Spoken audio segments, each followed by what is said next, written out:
mengelilingi lapangan basket 2 kali karena terlambat 10 menit untuk pelajaran PJUK. Konsekuensi. Bukan ada konsekuensi. Bedanya di sini ada 2. Yang pertama tadi mengelilingi lapangan basket 2 kali. Ya, tapi bukan pada pelajaran PJUK.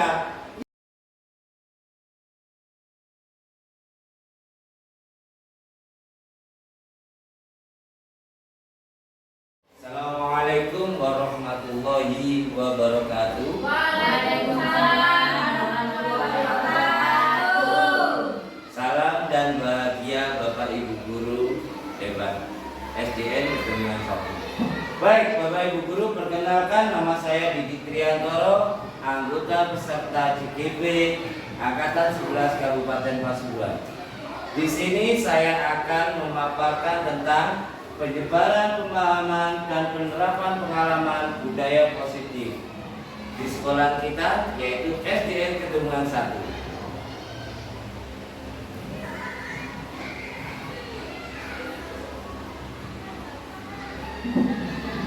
Pemaparan saya berhubungan dengan pembelajaran dengan paradigma baru, yaitu pembelajaran dengan paradigma baru merupakan pembelajaran yang dirancang berdasarkan prinsip pembelajaran berdiferensiasi, sehingga para peserta didik belajar sesuai kebutuhan berdasarkan tahap perkembangan sesuai teori psikologi modern untuk mewujudkan profil belajar Pancasila. Next ya. Miskonsepsi tentang teori kontrol. Yang pertama adalah ilusi guru mengontrol murid. Yang kedua adalah ilusi bahwa semua penguatan positif, efektif, dan bermanfaat. Yang ketiga adalah ilusi bahwa kritik dan membuat rasa bersalah mampu menguatkan karakter. Dan yang terakhir adalah ilusi bahwa orang dewasa berhak memaksa. Ini kita sebagai guru ya, ilusi kita. Berubah paradigma stimulus respon ke pendekatan teori kontrol. Di sini ada beberapa stimulus kontrol dan teori kontrol atau pilihan. Yang pertama adalah tentang stimulus kontrol. Kita mencoba mengubah orang agar berpandangan sama dengan diri kita. Ya, bagaimana siswa itu seorang guru atau diri kita, bagaimana bisa mengubah seseorang seperti itu. Dan sedangkan kontrol pilihannya, kita berusaha memahami pandangan orang lain tentang dunia. Di sini ada nilai menghargai atau menghormati orang lain. Yang kedua, perilaku buruk dilihat sebagai suatu kesalahan. Sedangkan teori kontrolnya yaitu semua perilaku memiliki tujuan. Ketiga, orang lain bisa mengontrol saya. Sedangkan teori kontrol hanya Anda yang bisa mengontrol diri Anda. Dan yang keempat, saya bisa mengontrol orang lain. Teori kontrolnya Anda tidak bisa mengontrol orang lain. Pemaksaan pada saat bujukan gagal, yaitu ada unsur pemaksaan di sini. Tentang teori kontrolnya yaitu kolaborasi atau bersama-sama ya, bekerja sama dan berkomitmen menciptakan pilihan-pilihan baru. Dan yang terakhir berpikir matang atau kalah, dan kontrolnya yaitu model berpikir menang atau kalah. Kita lanjutkan next. Tentang disiplin positif. Makna disiplin positif yaitu makna disiplin belajar kontrol diri dengan menggali potensi kita agar tercapai tujuan mulia, yaitu sesuatu menjadi seorang yang kita inginkan berdasarkan nilai yang kita hargai. Namun dalam budaya kita makna disiplin telah berubah menjadi suatu yang dilakukan seseorang pada orang lain untuk mendapatkan kepatuhan, kecenderungan umum untuk dilakukan sehingga merasa tidak nyaman dan bukan dengan apa yang dihargai dan pencapaian suatu tujuan yang mulia. Berarti di sini bisa kita simpulkan bahwa disiplin adalah kemampuan memerintah diri sendiri, ya, memerintah diri sendiri dalam mengontrol dan menguasai diri untuk melakukan tindakan yang mengacu pada nilai-nilai yang dihargai dengan penuh tanggung jawab tanpa terperintah orang lain. Berarti dalam kesadaran diri sendiri. Next, Pak. Yaitu nilai-nilai kebajikan universal. Nilai-nilai kebajikan universal yaitu sifat-sifat positif manusia yang merupakan tujuan mulia yang ingin dicapai setiap individu. Nilai tersebut bersifat umum, universal, ya, baik itu lintas bahasa, suku bangsa, agama maupun dari latar belakang seseorang itu. Next, Pak. Teori motivasi hukum dan penghargaan serta restitusi. Next. Teori motivasi itu ada dua, ada yang berasal dari dirinya sendiri dan ada dari luar. Yang pertama ada yang dari luar dulu, secara eksternal, yaitu motivasi yang mengutamakan tentang penghargaan. Di sini biasanya tentang penghargaan, bagaimana orang itu termotivasi untuk mendapatkan penghargaan dan menghindari dari kenyamanan seperti itu. Sedangkan motivasi internal ini yang sangat penting, yaitu tentang tujuan disiplin positif, yaitu bagaimana motivasi ini keluar dari diri kita sebagai orang yang ingin bertanggung jawab terhadap tugas kita sendiri. Next, Pak. Hukuman dan penghargaan. Di sini ya ada hukuman, penghargaan. Kebiasaan kita sering menghargai siswa dengan memberi sebuah reward, permen ataupun pujian-pujian.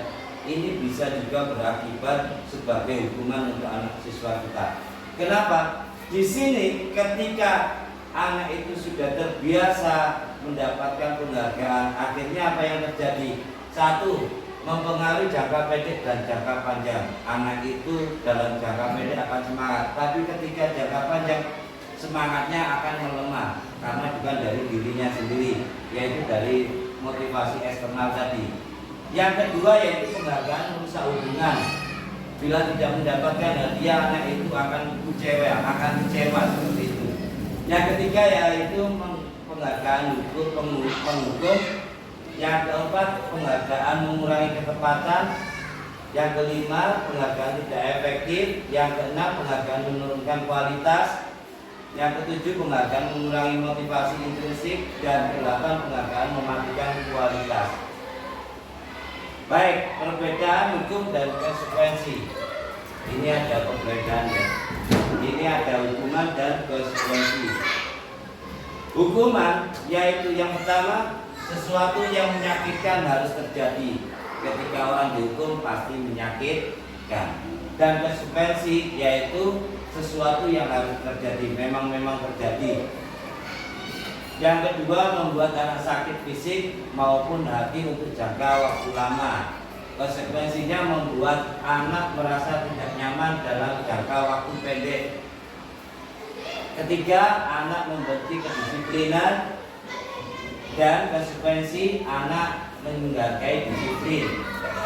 Hukuman yaitu yang keempat, paksaan, dipaksa dan bukan dari dalam dirinya sendiri. Sedangkan konsekuensi berasal dari stimulus tanggapan dia sendiri dan mendorong anak menyakiti diri sendiri. Itu bukan hukuman.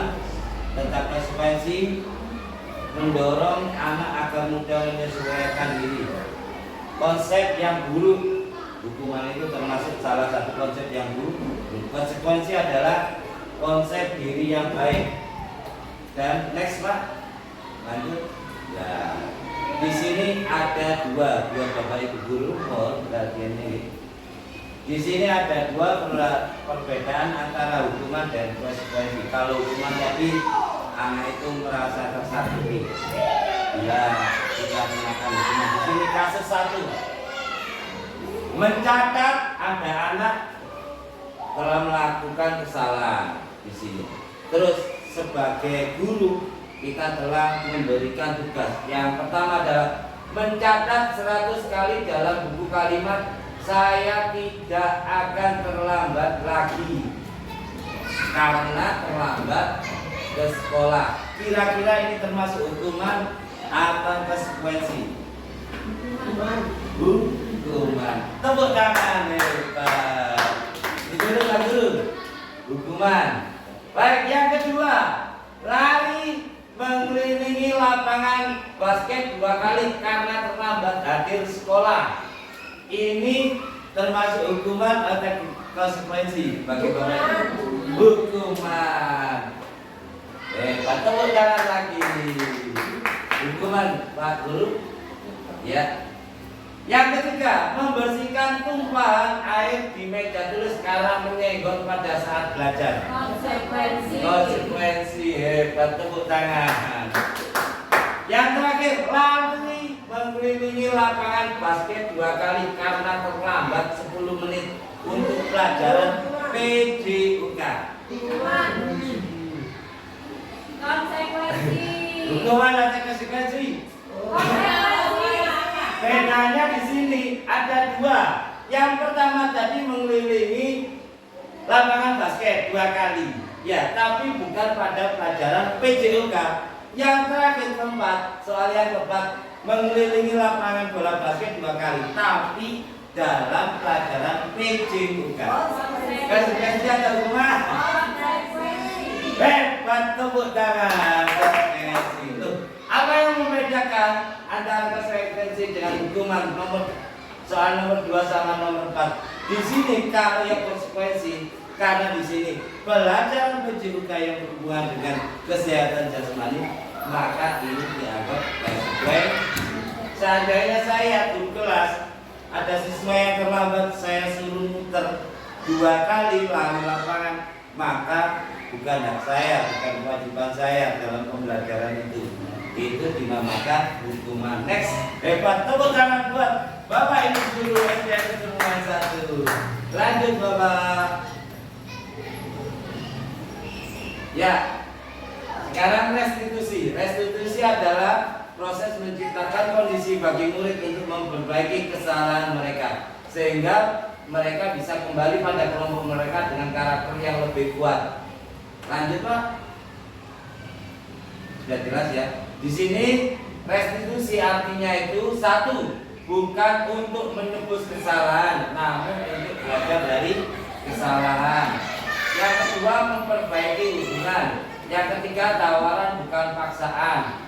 Yang keempat, restitusi menuntut untuk melihat ke dalam diri. Yang kelima, restitusi mencari kebebasan yang mendasari tindakan. Yang keenam, restitusi adalah cara yang paling baik. 7, restitusi fokus pada karakter bukan tindakan. 8, restitusi fokus pada solusi. 9, restitusi mengembalikan murid yang berbuat salah pada kelompoknya. Next, lanjut dulu. Iya, di sini ada tentang 5 kebutuhan manusia. Yang pertama adalah bertahan hidup, seperti makan, minum, ya. Yang kedua adalah kasih sayang dan rasa diperhatikan. Di sini ada rasa ingin diterima, disayangi dan sebagainya. Yang ketiga adalah penguasaan, ini berhubungan dengan harga diri. Dan yang keempat adalah kebutuhan manusia yang berhubungan dengan kebebasan, yaitu mandiri, memiliki pilihannya sendiri. Dan yang terakhir adalah tentang kesenangan. Kita bisa bermain, bercanda, ini adalah kesenangan. Next Pak Guru. Restitusi, kita sebagai guru ada 5 posisi dalam 5 kontrol restitusi ya sebagai guru. Yang pertama adalah sebagai penghukum. Yang tadi sudah saya jelaskan di sini. Kita sering pada didik kita sebagai penghukum. Yang kedua adalah membuat merasa bersalah. Di sini kita sebagai guru, bagaimana anak itu bisa membuat salah anak. Dengan cara apa? Kita ceritakan kesalahannya dia, akhirnya dia merasa bersalah. Dan yang ketiga sebagai teman. Ibarat teman ke teman. Kira-kira kalau kita cerita ke teman-teman kan secara enak, maka kita ketika dengan murid kita bisa menjadi teman dia. Bagaimana caranya? Kita di tempat temannya dia, yaitu kita memposisikan diri kita sebagai guru di tempat temannya dia. Bagaimana cara kita merayunya? Bagaimana ya kalau anak-anak kan seperti ini ceritanya.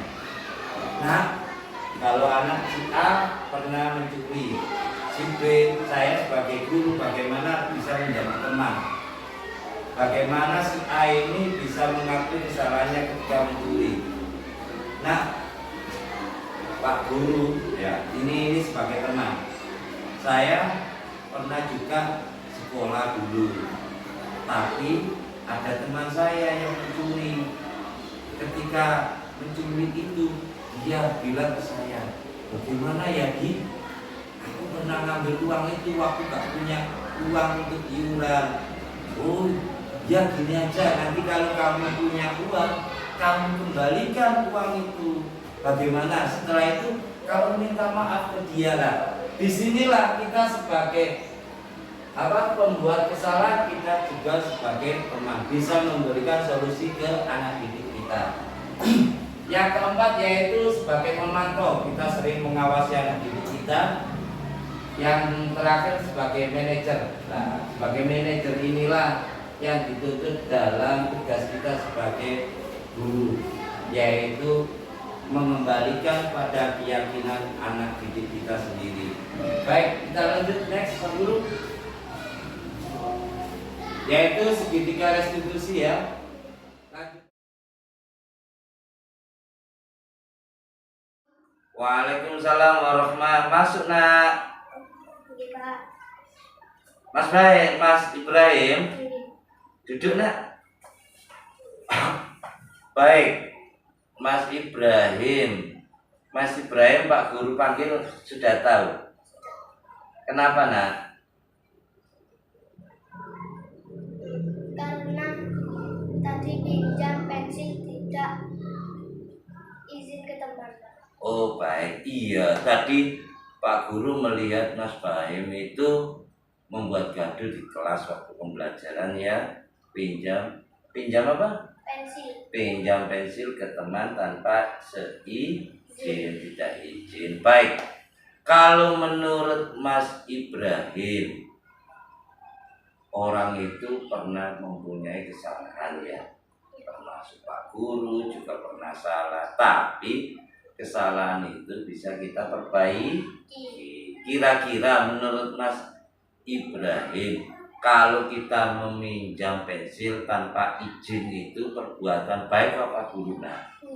Baik, perbuatan yang buruk. Kira-kira kalau perbuatan buruk itu perbuatan yang salah atau yang benar? Salah. Perbuatan yang salah. Kalau perbuatan yang salah, maka Mas Ibrahim ini melanggar keyakinan kelas tidak? Melanggar kesepakatan kelas tidak? Melanggar. Kira-kira yang menurut Mas Ibrahim dilanggar dalam kesepakatan kelas itu apa saja nak? Kejujuran, minta izin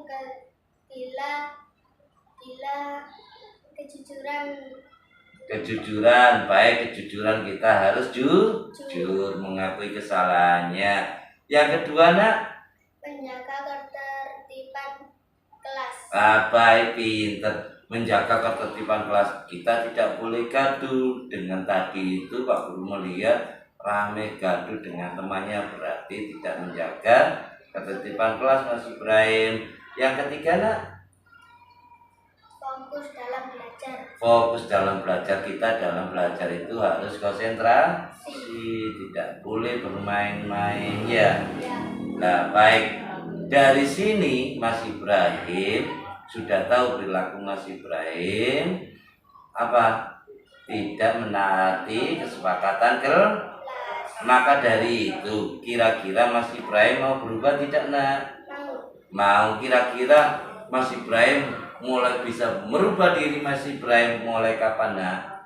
Besok. Mulai besok. Baik ya? Ya. Pak Guru sudah mendengar pengakuan dari Mas Ibrahim dan Mas Ibrahim akan merubah sikap Mas Ibrahim mulai besok. Tidak akan mengganggu temannya. Minta izin dulu untuk apa? Pinjam pensil. Baik. Terima kasih Mas Ibrahim. Boleh istirahat kembali. Assalamualaikum. Waalaikumsalam warahmatullahi wabarakatuh. Cukup sekian dari saya. Saya akhiri. Wassalamualaikum warahmatullahi wabarakatuh. Waalaikumsalam warahmatullahi wabarakatuh.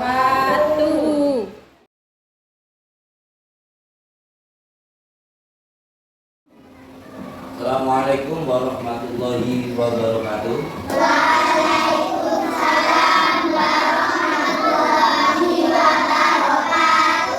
Bagaimana kabar kalian?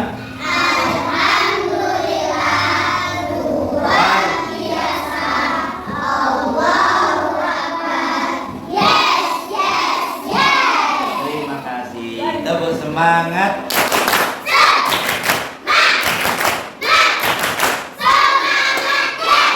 Baik anak-anakku yang hebat. Baik anak-anakku yang hebat. Hari ini kita akan membuat kesepakatan kelas. Hari ini kita akan membuat kesepakatan kelas. Di sini kesepakatan kelas yaitu untuk membuat peraturan kelas yang dibuat oleh kalian sendiri.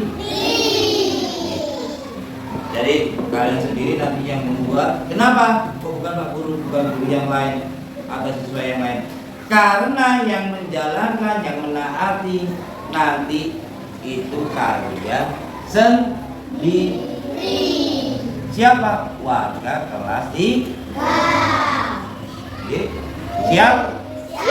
Baik, sebelum membuat bersama, Pak Guru punya kertas ya. Nanti di sini kalian buat, kalian diskusikan dengan teman kelompok kalian ya. Ada berapa kelompok? 1, 2, 3, 4, 5. Mas Dava ikut di sana. Nah, Mas Dava di bawah posisinya ya. Mas Dava di bawah di sana. Sama Mbak siapa itu? Mbak Jua ikut sana saya.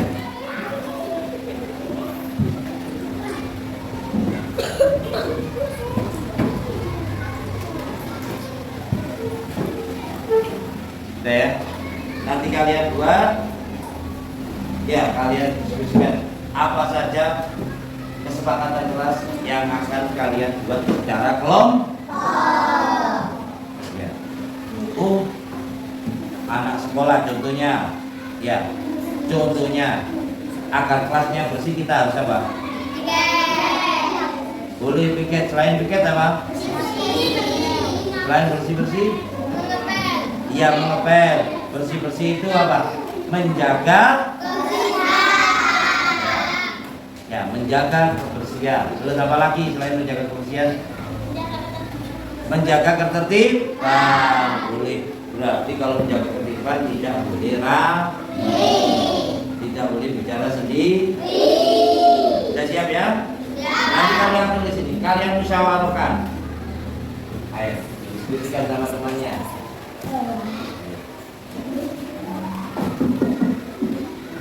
Ayo. Satu anak nulis, yang lainnya saling.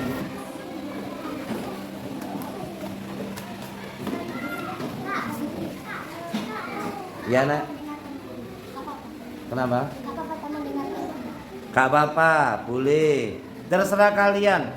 Bagaimana caranya kelas ini bisa tertib? Contohnya kamu tadi tidak boleh membuang sampah sembarangan.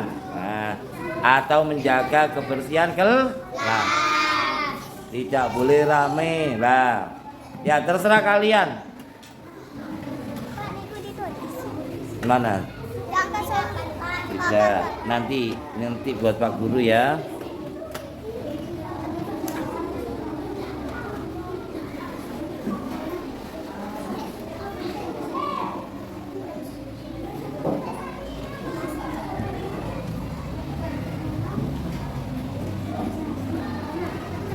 Pak Guru ingin tahu hasil yang kamu diskusikan tadi kalian tempelkan di papan tulis. Ini nomor 1. Tempel. Ini ya.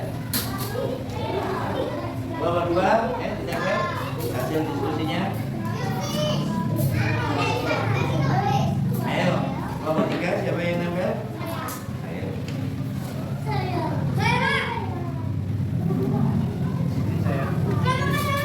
Ya, sebelahnya ya, nomor 3 ya. Sudah.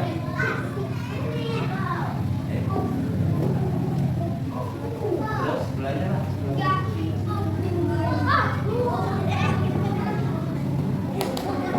Sudah, kalau sudah perhatikan anakku. Sudah? Kita lihat dari kelompok 1 ya. Kita cek dari kelompok 1. Kelompok 1.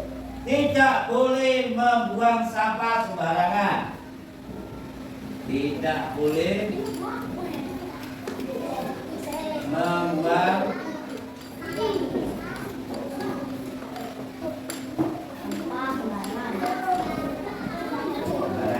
2, baik kepada teman,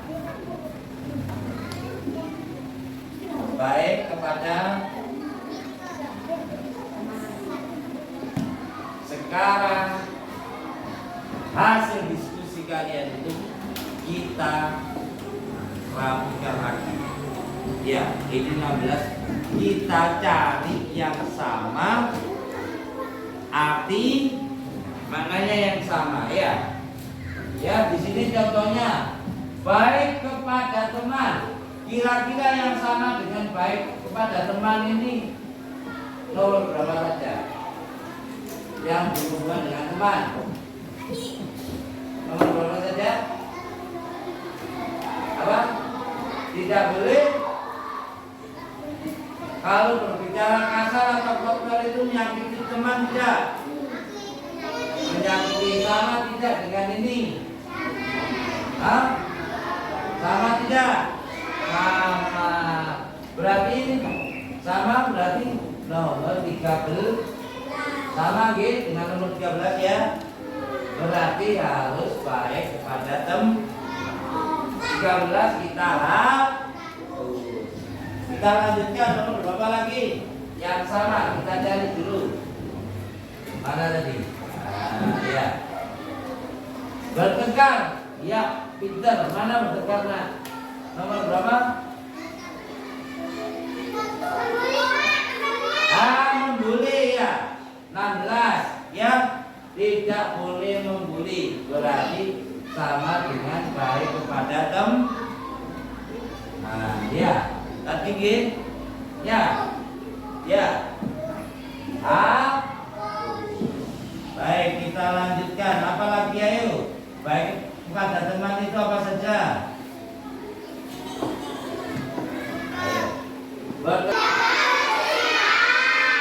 Yang pertama menjaga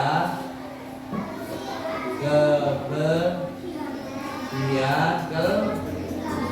Yang kedua baik kepada lanjut 3 patuh terhadap. Yang keempat apa? Menjaga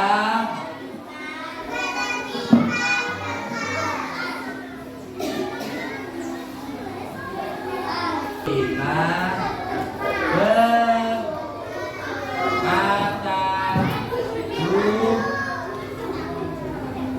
dan sopan santun. Ya. Angka 5. Keyakinan kelas di kelas di. Baik, ini yang akan kita pakai untuk di kelas 3 ini. Ada pertanyaan, Mas? Kalau tidak ada, cukup sekian dari Pak Guru. Kalian boleh istirahat.